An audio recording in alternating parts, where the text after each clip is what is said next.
गोपाळकृष्ण गोखले महाविद्यालय कोल्हापूर। मी डॉक्टर राजश्री बंडोपंत पोवार, मराठी विभाग, BA भाग 2, सत्र 3, पेपर नंबर 4, काव्यगंध या वर्गामध्ये आपणा सर्वांचं हार्दिक स्वागत करते। आज आपण या तासाला कवी वसंत बापटांची ओळख करून घेणार आहोत। त्यांच्या काही कविता आणि त्यांच्याविषयी असणारी माहिती आज आपण इथे अभ्यासणार आहोत। गेल्या 50 वर्षात साहित्याच्या अनेक प्रांतात मुक्त संचार करणारे कवी वसंत बापट यांचे नाव अत्यंत आदराने घ्यावे असे महान कवी वसंत बापट यांच्या कविता आज आपण इथे अभ्यासणार आहोत। सेतू, सकीना, 11वी दिशा, मानसी, तेजासी, राजसी अशा अनेक संग्रहातील त्यांच्या कवितांचे असंख्य रंग ठळकपणे दिसतात। ही कविता आपल्या अनुभूतीशी प्रामाणिक आहे।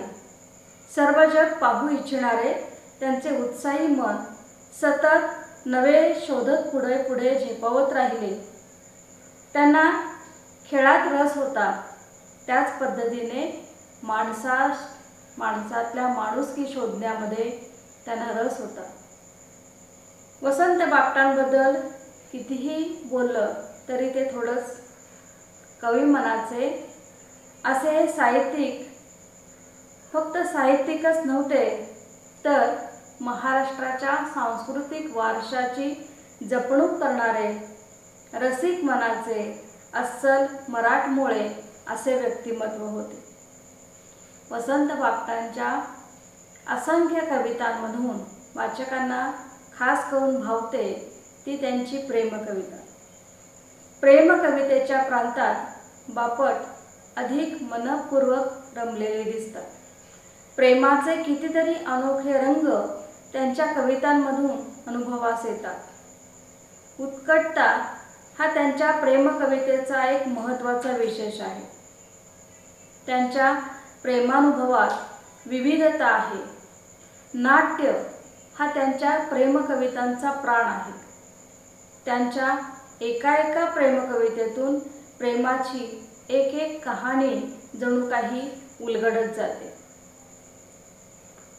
मिलनातुरता, प्रेमातील खट्याळपणा, धुंद शृंगार, विरह, विफलता, आशा निराशा अशा विविध प्रेमानुभवांचा प्रत्यय त्यांची कविता वाचताना येत राहतो। लावणी वाङ्मयाच्या शैलीचा प्रभाव त्यांच्या प्रेमकवितेवर दिसतो। त्यांच्या प्रेमकवितेला शाहिरी बाज आहे। भा. तांबेंच्या भावप्रधान कवितेचा संस्कारही त्यांच्या कवितेवर जाणवतो। वरकरणी सुखी वाटणारा परंतु आतून वंचनेने पोळलेला नायक त्यांच्या प्रेमकवितांमध्ये वारंवार डोकावताना दिसतो।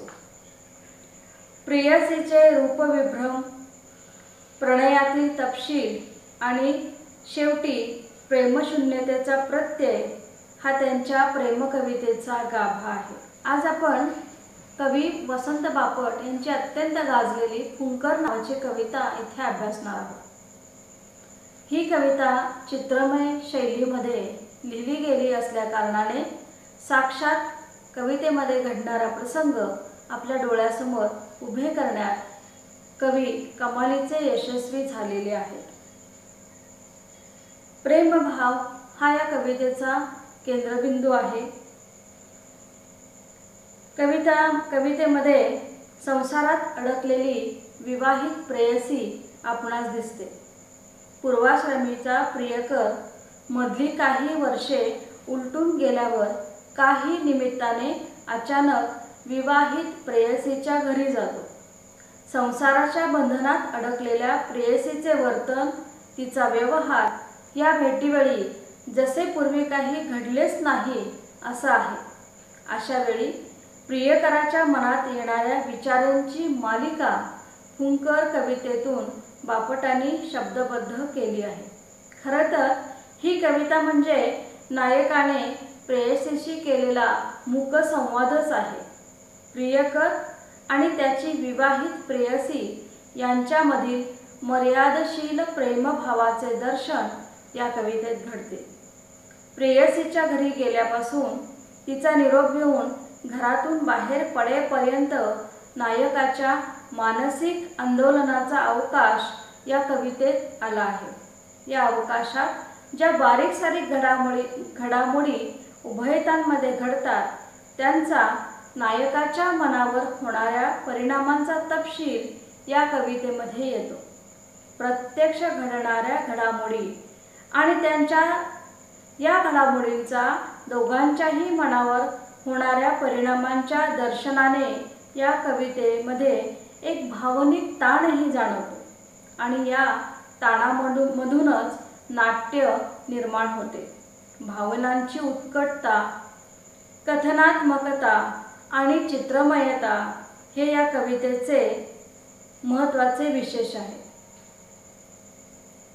या कवितेतील विभाव, अनुभव आणि व्यभिचारी भाव या भावांचे दर्शन बापट अत्यंत उत्कटपणे घडवितात. म्हणजे काय तर प्रसंग घडत असताना त्या प्रसंगाला अनुकूल असणाऱ्या गोष्टी, वातावरण, अनुकूल असणारे घटक कमालीचे ठळकपणे दाखवण्यामध्ये कवी यशस्वी झालेले आहेत. प्रेमाची यातून एक असफल तरीही मनाला चटका लावणारी कहाणी उलगडत जाताना आपल्याला दिसते.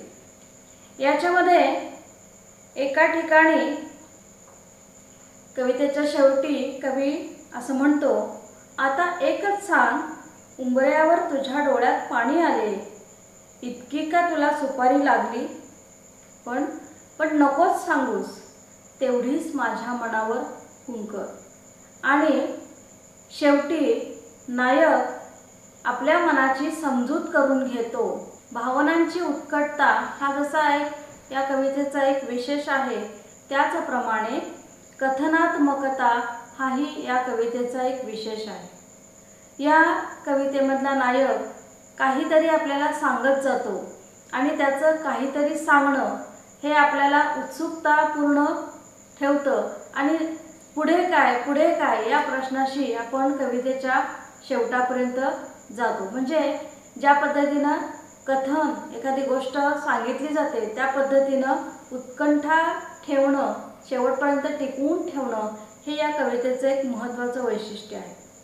दुसरं वैशिष्ट्य असं सांगता येईल की चित्रमयता हे एक महत्त्वपूर्ण वैशिष्ट्य या कवितेचं आहे. या कवितेमध्ये काही चित्र, काही दृश्य कवी आपल्यासमोर उभी करतो. उदाहरण सांगायचं झालं तर दुसऱ्या कडव्यामध्ये कवी म्हणतो, दारावरचा पडदा दपटीत तू लगबग निघून गेलीस माझघरात, माझ्यासोबत ठेवून तुझ्या सुस्त संसाराच्या निशाण्या. आता हे कडवं अभ्यासल्यानंतर, वाचल्यानंतर काय नेमक्या निशाण्या असाव्यात याची उत्सुकता आपल्याला लागून राहते. आणि मग आपण पुढचं कडवं ज्यावेळेस वाचतो त्यावेळेस लक्षात येतं की काय आहे. तर या जाळीच्या पडद्यात कशाला कोरले आहेस हे हृदय उलटे उत्तान, काचेच्या कपाटात कशाला ठेवले आहेस भुश्याच्या राघू मैना. प्रेमाची प्रतीकं असणारी सगळी प्रतीकं तिच्या घरामध्ये आहेत ठेवलेली जागोजागी. आणि एवढं सगळं असताना हिला आपला विसर कसा काय पडला असावा असा एक प्रश्न त्या नायकाच्या मनामध्ये उभा राहतो.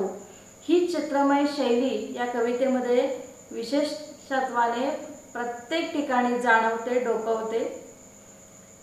प्रेमाची, नायकाच्या मनामध्ये असणारी असफल प्रेमाची भावना, त्याच्या मनाला चटका लावणारी गोष्ट आणि शेवटी नायिकेला कुठंतरी आपली आठवण येते, हा त्याच्या मनाला एक मिळालेला दिलासा आणि ती त्याच्या दुखी असणाऱ्या मनावरचे फुंकर, अशा पद्धतीचं हे काव्य कवी इथे लिहून जातो. वसंत बापटांची फुंकर ही कविता अशा पद्धतीने समाजापुढे एक असा नायक उभा करते की जो अतिशय मर्यादशील असा आहे.